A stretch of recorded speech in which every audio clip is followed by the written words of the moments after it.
भारत संविधान से चलता है और संविधान दो शब्दों से मिलकर बना है, संविधान, यानी ऐसा विधान जो सबके लिए समान रूप से लागू हो उसको कहते हैं संविधान।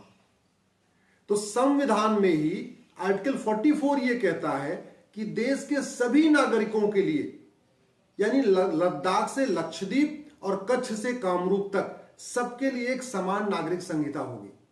सभी नागरिकों को समान अधिकार होगा और समान अधिकार सुनिश्चित करने के लिए समान नागरिक संहिता होगी।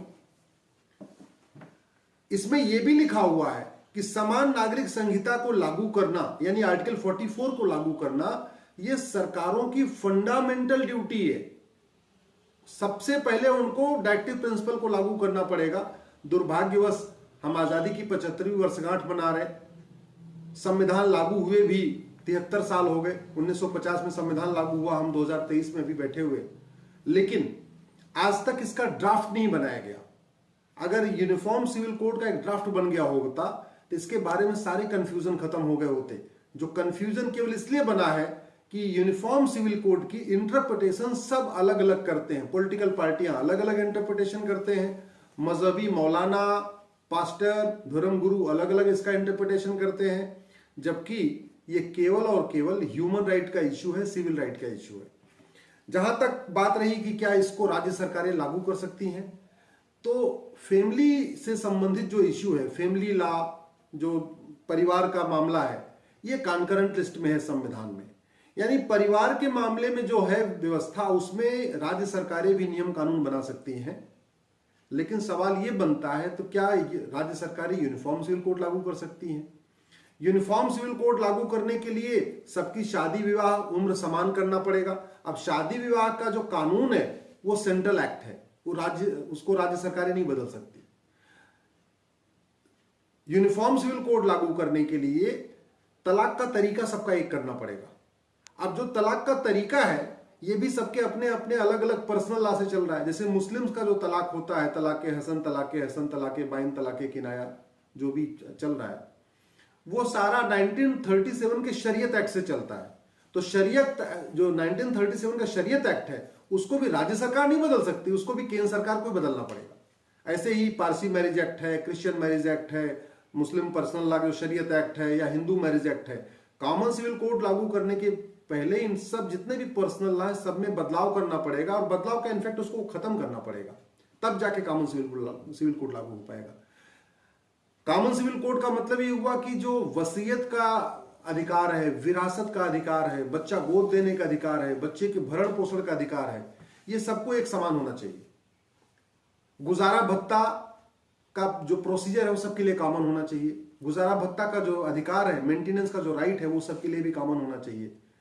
तो age of marriage, maintenance, divorce, succession, inheritance, यानी विरासत, वसीयत, गुजारा भत्ता, शादी विवाह की उम्र, ये जिसका जो कानून चल रहा है ना, इसमें ये सारे के सारे कानून सेंट्रल एक्ट है।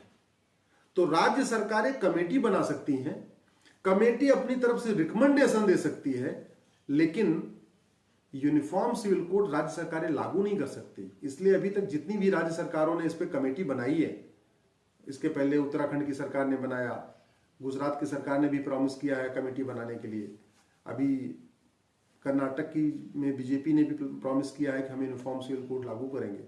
तो वो कमेटी बना सकते हैं, कमेटी सबसे डिस्कशन कर सकती है, सबसे वाइड कंसल्टेशन हो सकता है, सबसे बैठ के बातचीत हो सकती है।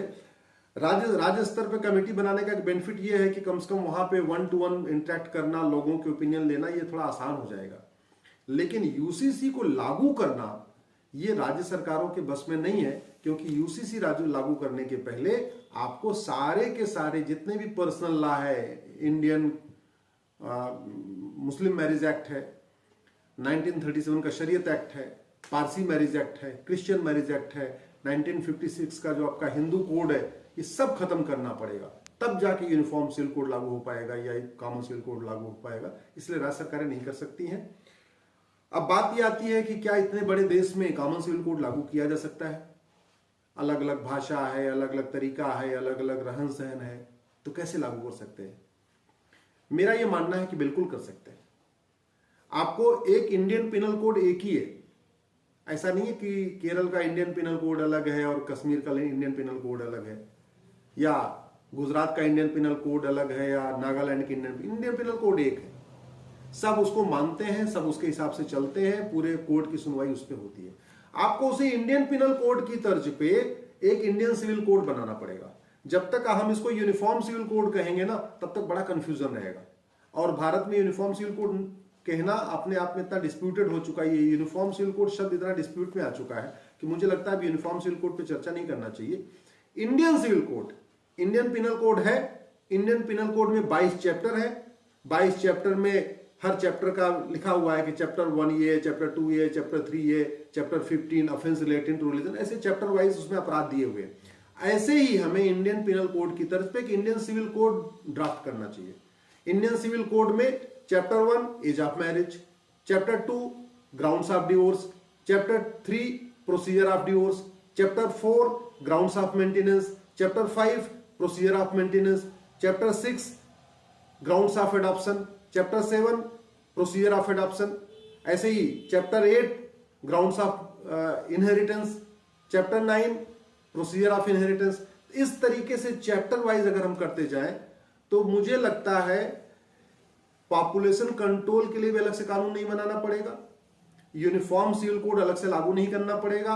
एक इंडियन पिनल कोड होगा भारत में, एक इंडियन सिविल कोड होगा, लोग संतुष्ट भी रहेंगे, कोई विरोध भी नहीं कर पाएगा। भाई सब लोग बोलेंगे भाई देखो, जब पिनल कोड एक है तो सिविल कोड भी एक होना चाहिए। जब एक इंडियन पिनल कोड चल रहा है, एक इंडियन सिविल कोड चलना चाहिए। तो अगर इस तरीके से करेंगे तो मुझे लगता है पूरे देश में हो जाएगा।